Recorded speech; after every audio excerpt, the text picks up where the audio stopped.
Warahmatullahi wabarakatuh. Salam sejahtera buat kita semua. Batuk ngiklik pada malam hari untuk pijat darurat saat kita mengalami batuk ngiklik pada malam hari. Jadi saat mata terpejam, merem, tiba-tiba tengah malam batuk ngiklik, tenggorokan rasa guatal gitu.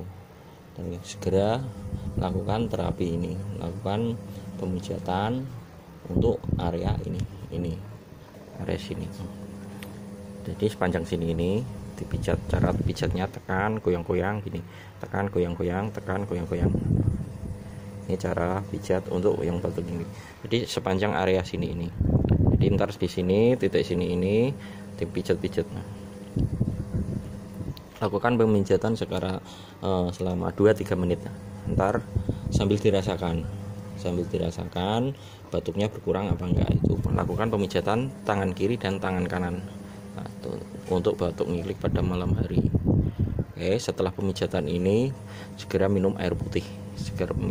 Kalau ada air putih yang hangat, jangan yang dingin. Oke, mudah-mudahan bermanfaat. Assalamualaikum warahmatullahi wabarakatuh. Dadah.